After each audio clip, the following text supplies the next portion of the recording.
Welcome to Blue Glasses Math.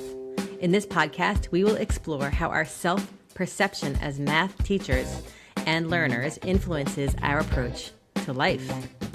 Whether you identify as a math enthusiast or not, this podcast is for you. Are you a teacher, a parent, a school administrator, or a student? Join me as we shift our perspective on what it means to be a math person. Let's take a look.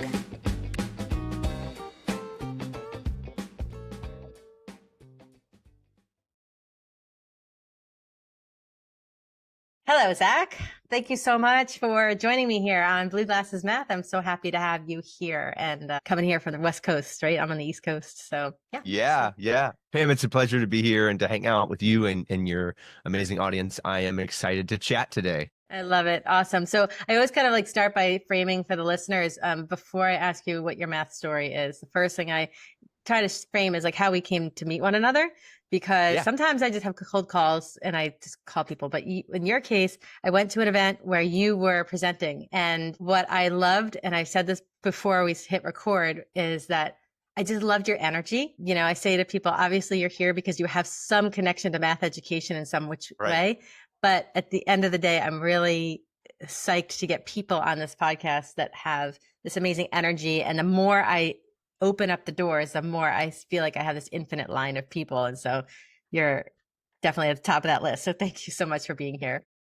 Oh my gosh. Yeah, no, I remember that day well. It was great to meet you. And, I have such passion for this work. I love working with young people. And when I get the opportunity to work with adults who work with young people, I try to bring that energy, but that's my vibe. So I'm excited to hopefully share some of that today.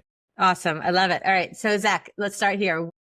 Tell us about your math story. How did you land in this space? All right.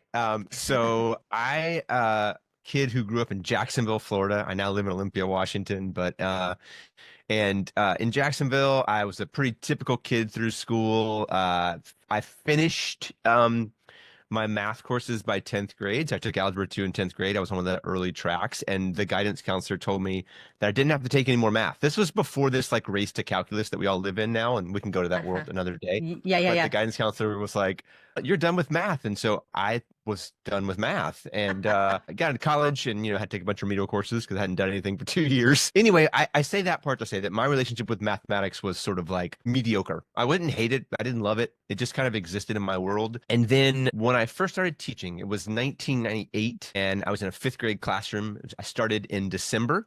Okay. And because I graduated in December, and then they made a new class for me. You all know what class I got, guys. I know what class you got. You've been there. And I was handed the investigations in number, data, and space math curriculum at the time. In the late at the time it was called a reform-based math program. That's what they called them in the late 90s. I had no idea what I was about to get into, and so I started trying to make sense of this program on my own. I had a mentor who was the math supervisor in Duval County at the time. Her name was Maria Ng. She is still a dear friend to our family and someone who I keep up with. Anyway, she asked me if I'd be willing to, after a year teaching this program, if I'd be willing to lead some professional development for teachers. And I was thinking, what in the world are you doing with this young kid? What are you like 22 at this point or something? Maybe 23. Yeah, I started teaching around the same time. Oh, this is great because I have a parallel story, but go ahead. Oh my gosh. Okay. So I started leading this professional development and working with teachers. And that's actually how I came to love mathematics, was through that program, through teaching from, whatever you want to call it, whether it was reform-based then, maybe it's constructivist-based learning. We've got all kinds of lanes and lenses for what we might call it. But for me, it was about unpacking mathematics, not about a series of isolated things, and understanding this fabric of the way that it works. That's how I fell in love with math. So you feel like your experience as a PD provider, even at that early time in your career, was really like that golden nugget that hooked you.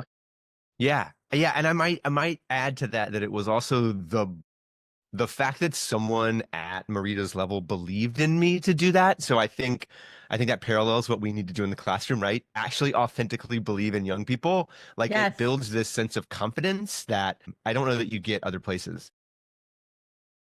This is synergy here is amazing because I had a similar I love it. experience where I got a job as I was actually on the opposite end. I was got a job as the advanced math teacher straight out of Okay. college, and I had Yep. grades 3 to 7 in a parochial school in a pretty wealthy part of New Jersey, and these kids ran circles around me because I was so green, so green. But at the same Yeah. time, I was the math. I don't know what they called me. I wasn't a supervisor because I didn't have a supervisor cert, but and I still don't. But I was like the math coordinator or something for the tiny little school. And then I was like working on a curriculum committee for the diocese because it was a Catholic school.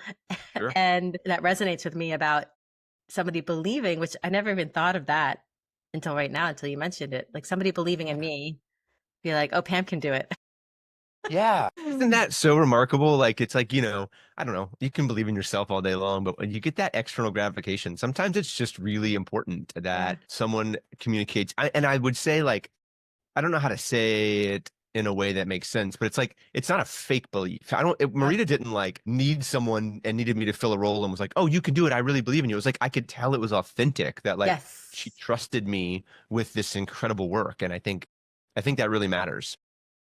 All right, so this is where we're going to go next because I've been working really hard on this idea of this belief cycle, which I won't go into here because this idea that if you believe in your students, then you have a certain thought, then you take an action, then there's this result, right? So it's a cycle, right? Yep. And there's more Yeah. to it, but you said a word authenticity about being authentic. So I wrote down authenticity. Yeah. I think and I just got goosebumps, so I know this is the right way to go. This Yeah. authenticity about being in a space with children learning math and feeling like their vulnerability and your own vulnerability as a teacher. Have you had that experience? I'm sure you have, where you're in a Yeah. space with a student and you're like, okay, I could just so easily tell them how to do this. I could so easily just be like, Y- it's step 1, step 2, step 3, but I'm not going to do that. Or maybe I do. And then I come back and think, wait, I could have done this differently. So I don't know. Do you have any experiences like that? Yeah. I think a lot about like there are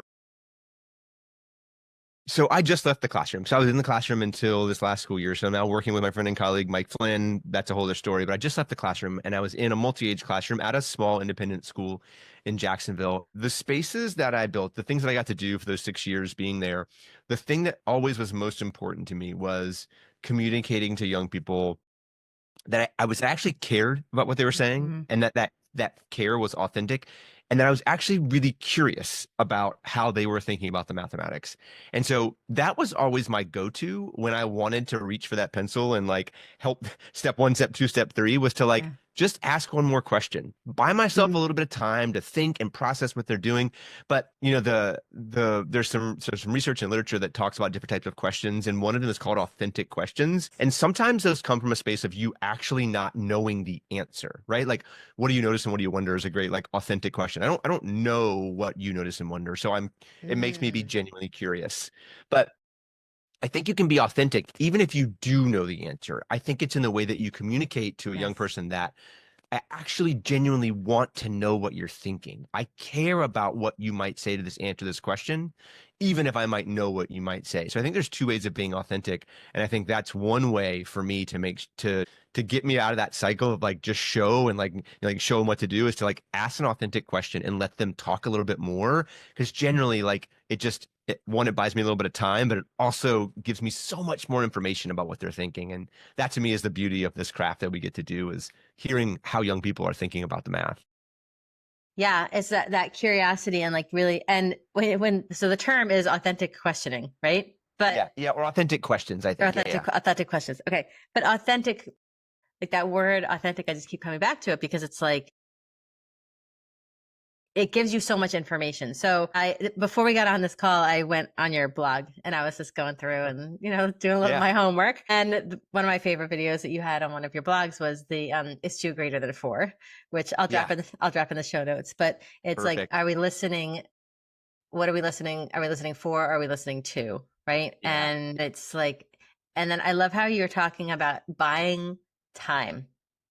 yeah, Right? So right now I coach teachers grades 3 4 grade yeah, 3 4 5 and in these classrooms I hear a lot from the teachers but we don't have time. The state test is breathing down our neck. And I get it. Right. And I don't want to get into that argument, but the richness that comes from almost like pretending you don't understand the student's reasoning. When I was in grad school, they brought in an acting troupe to teach us how to act. And I thought it was I was very stoic at the time. I was teaching 8th grade math and I was like, but how am I going to get my kids to understand algebra? Like that's where my mind was. This was about 20 years ago. And I'm like, but then when I just leaned in and I was like, okay, they were there to teach us how to play a little bit, and just be, and when I brought that back to my classroom, even though it wasn't really authentic because I was pretending. Yeah. But then what I started noticing is that my students started to talk more, and that I learned so much. I think you can be authentic when you're acting or when you're like, I really do. I think it's all about what you communicate. There's a way that it seems forced at times, and I hate teachers are incredible, but of course we've seen teachers who it does seem a little bit forced. But I think for the vast majority of people, if you can communicate that I genuinely care about what you have to say, like it's time worth spent. I always have a favorite saying that my grandma used to say, which is, if you don't have time to do it right, you must have time to do it twice. And isn't that nice? Good job, Grandma. I always think about that when people are like forced to like rush for the test. And again, I don't devalue the realness of the panic that they feel and that young people feel and teachers feel. But I also think like, you got a choice here. You can try to rush it and you're going to have to do it again, or you can just take the time and do it right. And it might not be everything you wanted it to be by the May whatever deadline, but like what you did do right is going to hold. And I think that matters. Yeah. And I think it's not just even the topic that's holding, right? Which I think is where your mind is too, it's the messages that the kids are receiving about their value and about their thinking. And I try to say to teachers, I'd rather you get through 70% of the material and have students who feel like they can get to that other 30% and be like, okay, I've got this. I've got enough in my toolbox. Most importantly, what I have in my toolbox, other than the strategies and the skills and the procedures, is that I have a belief in myself. Yeah. That I can do that. Right. And I have that belief because, like, to your point of what you said earlier about you becoming a PD provider at a very young age or early time in your career, it's that somebody else believes in me too. And they believe in me because I know that they believe in me. I have evidence of that. This is the part where the action comes in, right? I have evidence of that because that one day when I was almost about to give up, that teacher just sat there with her pencil in her hand and did not intervene physically. He held space for me to grapple. And so if I can grapple with that, then I can grapple with this 30% on the other side. That's right. That's right. You said the word value in there, and I'm sure that I said this when we met at that professional learning experience we had together. But like, I think one way you communicate belief to young people is showing them that their ideas hold value, and that requires us to build like safe spaces for learning and community. But like in a space where in my classroom, when a child shares an idea, one that's incredibly hard for young people to do. We're asking them to share something that's maybe a little bit vulnerable for them. But when they do that, I need everyone in the space to understand that thing they're saying holds value in our space. And I think that's another way we can create belief in themselves, is when they see that their ideas hold value. Yeah. Yeah. Amazing. Have you seen Counted Out, the movie, yet? I haven't seen it yet, and I just missed an opportunity in Wisconsin. I was at the Wisconsin Math Conference, and they showed it there. We have a showing here I may have missed it in Tumwater near Olympia, but I'm trying. You'll find it. Yeah, I've seen it. In that film, it really punctuates that idea of that we're not learning math just to learn the facts and the figures and the procedures. We're learning it there's a book that I love. It's called Math for Human Flourishing. It's by a math educator, Francis Su. You know the one I'm talking about? He talks about the virtues that teaching and learning math gives us the opportunity to develop those virtues of curiosity. And you mentioned, I don't know if you mentioned caring, but caring, curiosity, playfulness, all of these virtues that we don't get to practice in other subjects in the same way. And I just feel like we're at this precipice in this moment in time to say we've got to lean into these virtues more. I don't know. Yeah. Yeah. No, I couldn't agree more. And, I'm actively working right now on this idea of curiosity and thinking a lot about that. But that's really, really valuable, I think, to try to create curious kids and try to help create curious classrooms. Creates not quite the right verb there. I can't create a curious kid. I can create a space that Mhm. gets kids curious, but I think that virtue to me is really, really powerful. And unfortunately generally like a sort of like a negative slope from kindergarten through like high school. Like curiosity tends to like decline in all subject areas, but Yeah. particularly in mathematics, I think. Yeah. So how can we keep it going? Was there some ways for the listeners? What are some ways we can keep Oof. curiosity going? I know it's like Yeah, my 30 minutes or less. my lane right now, the lane I'm living a lot in with my work with Mike as the chief content officer, is creating a lot of content, math problems, math tasks, routines that teachers can use in their classrooms. And so I'm coming from that lane right now. My favorite thing to do is give kids these like intentionally ambiguous tasks, right? So tasks that have multiple correct answers or that tasks that lead to like only more questions. Because like a really important part of curiosity is like you're given a question, but if you're genuinely curious, you end up asking more and more and more questions about that idea.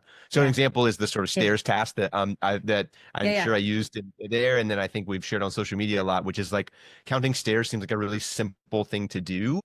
You get in this like rabbit hole around like, well, what constitutes a stair? Is a platform a stair? Is the top thing a stair? And so while we're talking about counting, which typically tries to land in this pre-K two lane, I would Yeah. argue, as well as Christopher Daniels would argue, I think that like that's a much broader definition of counting, and it goes way beyond that. But my point is the ambiguity in that task gets us more curious. We start Yes. looking at stairs in a different way. We start asking more questions about like, well, what is a stair? What does one stair look like? How would that impact my definition? What's the difference between a stair and a step? So all of that ambiguity, I think, gets us more and more curious. And in that I mean, yes, there's counting and it's, yeah, so there are numbers in there, but really there's the curiosity is around, I don't know if I'm saying this right, like the structure of the physical thing that you're counting or the Correct. characteristics of it, right? Yeah. Yep. And that's the part I think that we're missing in math education is that it's not just always about the numbers. It's about Right. the context in which the numbers are happening.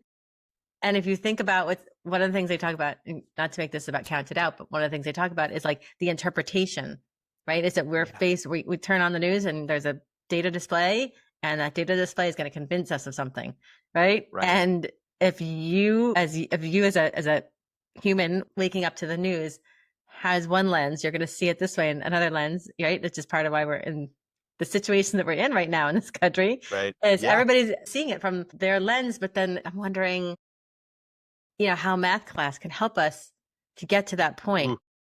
Yeah. I think one way we can do that if we think about I don't know if you know Chris Lesniak's book called Debate Math. Yes, yes, yes. And yeah, and so one of the things I think we can do in the math classroom is have those conversations. I think by you and I disagreeing about what a stair is or how to count stairs, something about that helps us learn to be better listeners, Yeah. helps us to be better critical thinkers, Mhm. helps us to accept others' ideas, even if we don't agree with them. And I think there's a lane for that in this sort of like where we are in our world right now with these polarizations in so many places. I mean, I'm just talking about politics, right? We're polarized in so many ways. Yeah. And thinking about like we've lost that sort of nature of like, I don't have to agree with you right now, but I can listen to what you're saying. And I want to Yeah. be very clear that like there's a line for me on that, right? If you're going to dehumanize someone, like that is not a conversation I'm willing to entertain. If you're going to like take Yes. someone's humanity away, that's not something that we need to listen to. But I think there are other Yes. spaces that we could be better listeners and we could be better critical thinkers about how we come to communicate with each other. And I think math class is a great place to do that because it feels 100%. You bring to mind, when I was teaching eighth grade and I had these twins and this girl, there were two girls and they were spicy. I mean, like they didn't want to have anything to do with anything. And they went at it one day because one of them had gotten the answer 3/4 and the other one had gotten the answer 6/8. And it was just happened to be the day that the superintendent decided to make rounds. And he was Of course they did. popping through. And superintendent walks in the room. And these two girls are going at it. And they're really like up out of their seats. And I was sitting on the bookcase when the superintendent walked in, and I'm like, oh no. Perfect. So then I thought, do I get up and move? What do I do? So I just sat there and let it unfold. And at one point there was this silence. And then one of the kids was like, I think you guys are saying the same thing. And then they're like, what? And the superintendent looked at me, winked, and walked out of the room. And I was like, okay, that was validation. He was like on it. He was like, that was time well spent, right? For the students who are not just for the sisters who are arguing with another, but for the rest of the kids in the class, to see that when the silence fell and one shy student just said, I think you're saying the same thing. Yeah. Okay. What a better moment to let that happen than you to jump in 5 minutes earlier, just like we were talking about earlier, and say, like, you guys, you're saying the same thing. Let's move on. 3, 4, and 6 age are the same, right? Like, what a different experience that was for those young people. Everyone in the room, like you said, Pam, everyone in the room got better because. Yeah. I get like a tear in my eye just thinking about that story, because it just made me feel like, okay. And that was one of those moments in my career where I was like, all right, I gotta let more of that happen. And how do I create more opportunities for not necessarily a heated argument, but just argumentation and discourse, right? We talk about discourse all the time, and it's like, what does discourse actually mean in a math class, right? We all have our lens on what we think we say when we say discourse, right? Yeah. All right. So can we talk about the work that you're doing with Mike Flynn? And you said you're doing content creation for this project you're working on with Mike, which I've been following. And so I'll let you describe what you're working on, because I think this is really cool. So, Mike started Flynn Education a couple years ago, and the team's grown. We have 6 of us now on the team working, and we just launched a new Friends of Flynn Education collaborative, which is like Mike and I were around when Twitter was still a safe place to live and be, and we created an amazing community there, and just had so many great connections in that world. And when that was taken away from us, we've all found blue sky, and we're feeling some of that there, which is lovely. But it does still something seems missing, if I'm being honest. I'm trying to not let it be. Instagram feels like a one-way conversation. Like I'm just shoving my information down your throat, which I like Instagram. I have a good time there, but like it doesn't feel as like a community. It feels more like a one-way situation. So we built this collaborative that's going to have, up to 10 hours of professional learning a month. We're doing math play dates, which we come together and just play with math. We're doing some traditional, like, here's a live Zoom. We can come together and Mike and I will share some ideas, or Sarah or Stephanie from our team will share some ideas. We're doing office hours, just like come check in, hang out, see what's going on. And then we have some like courses that live for the community as well, so they can do that. We're going to also eventually do some like live meetups at conferences and things, but trying to find a space for that community. So we just launched the collaborative right now. And so that's where the vast majority of my work is going right now, is creating content and professional learning opportunities for the members in that community. But it's been really fun. We had our first member event last night. Congratulations! Math play date. Awesome. Yeah, we had a good crew of people that showed up. We played with the math task that I created called the Class Playlist Dilemma. I'll have to share it with you. I would love to. Yeah, so I'm loving the work. Mike and the team is a dream. It's so fun to work with, and so we're having a great time. That's amazing. So basically is it open to kindergarten through 12, or like is there a grade band situation? We really focus K-8. We definitely have some high school teachers in the collaborative, and that's great. Much of the content that we do is for K-8. The other lane we have in there, and this is more Mike's lane, he's worked with leaders a lot more than I have. So he's doing a couple of like leadership webinars for math coaches and math leaders in there as well. And so I can send you a link to drop in the show notes if folks want to find out more about the collaborative. Yeah, because I think it's awesome. But the place I want to go next is the idea of doing math as a teacher. Yeah. Because when I saw that you guys were doing this membership, I'm like, this is, I mean, I don't know if you've ever read the book Big Magic. There's a book, probably not, but it's by Elizabeth Gilbert. She's the one who wrote Eat, Pray, Love. Like, started this crazy revolution for mostly women. But anyway, she wrote a book called Big Magic. And in Big Magic, she talks about if you have an idea, and that idea, and this is getting a little woo. So for those people who are in the audience who don't like woo, sorry, but I'm going to woo here. She said, if you have an idea, that means that idea is yours. But if you don't act on it, somebody else will take that idea. And I'm not saying but I'm like a membership where teachers can come and play and do math is Yeah. so necessary, because I would say 90%, I'm making a huge jump here, but 90% of the teachers who I work with, especially at the grades K-5 level, and I would argue even in middle school, when I do math with them, the aha moments are more important than whether I'm teaching them about partial quotients or probability or whatever. I always say sitting in the seat of a problem solver is the most important professional development thing that you could have. Yep. It's the most important aspect of professional development, is to sit in the seat of a problem solver, because in that space, you feel what your students feel. Yep.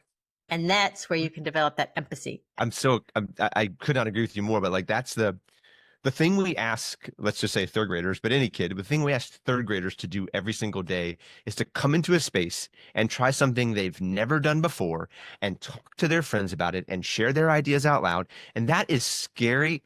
Can we, or Go ahead. curse, Go but ahead, I don't know if say we're cursing this. It's really scary. Scary stuff. Right? And that empathy you're talking about, we need to be able to do that as educators, to understand what that feels like. And I'm not saying it should be scary for us, but I am saying that vulnerability is really important. And the way that we run these play dates is like we launch the task, folks go into breakout rooms and they play with the math for about 15 or 20 minutes. And then we come back, whole group, and we don't share answers. Because generally speaking, the math it's not about the answers. All we're looking at is processes, structures, strategies, maybe representations, but we're looking at how people approach the problem. Because generally speaking, we like to leave those where the math is like kind of undone. We had a colleague call them pillow problems, one that you keep thinking about later on that night, even if you didn't do it. And my other favorite quote comes from my friend and colleague Jenny Bay Williams. Jenny said once to me, "You don't have to finish a math problem to learn something from it," and I think that's a really powerful thing. Yeah. Yes. I love it. Oh, this conversation could go on for hours. And I do think that, we wrap it up with, okay. All right. So we're talking about one of the most powerful ways that you can improve things in your classroom is by doing math. That's one. But if you had an educator who was struggling in their classroom, or maybe they just were looking for insight or solutions or ideas to shift their own beliefs in their students, what's something you would suggest that they start with? Just one small thing. Okay. One small thing. This is hard. I would say that we all should, but I would encourage them to normalize, celebrate, and model uncertainty. So showing that your classroom space is a space where being uncertain is not only accepted, it's valued. Like that is the space I want to create. And to do that, one way to do that is for us to model that uncertainty, to do things that we're not good at doing in front of our young people. And that doesn't have to be math. That could be anything, right? Modeling that we're willing to try something that we don't know how to do, and to live in that uncertainty is, I think, really, really valuable. So I would encourage you to try that. Okay, that's awesome. I love that. It just reminded me of one more quick story from I was teaching sixth grade math, and I had a huge cup of coffee from a coffee shop, and I knocked it over, and I said the word out loud, F. And in that moment, my sixth graders were like, "She's awesome." Not that I'm encouraging you to curse in front of your students. It wasn't a curse word. It was the fact that like there's gallons of coffee everywhere. And I'm trying to this is back in the day where I would call it like the problem of the day was, and I was like very like, you got to start on the problem of the day. Let's get these kids engaged. And they were like, forget it. But they saw my humanity in that moment. And I think that's the word. key. Your humanity. I think, and I would say part of being a good human is being uncertain at times, being curious at times, less than perfect with our coffee spills, right? Yeah. So be more human when we're teaching math. Yeah. I think it's the takeaway. And thank you so much, Zach. This has been an amazing conversation. I would love to have another conversation, and this is already in my mind, of maybe bringing Mike on, and maybe we could talk a little bit more about your community, because I think more people need to hear about this community. Oh, we'd love to understand it so that they can draw more people in, because the more we get this community going, these types of communities going, I think that is one of the pieces to the puzzle. All right. Well, thank you, Pam. Thanks for having me. I Yes. know I didn't show up like Dan with blue glasses to match you, but that's all right. I didn't want to copy him, you know? Oh my gosh, that's a whole nother story. Yeah. Him and his blue glasses showing up. Yep. Thank Well, you thanks so again. much. This is fun. Yeah. So fun. Thanks.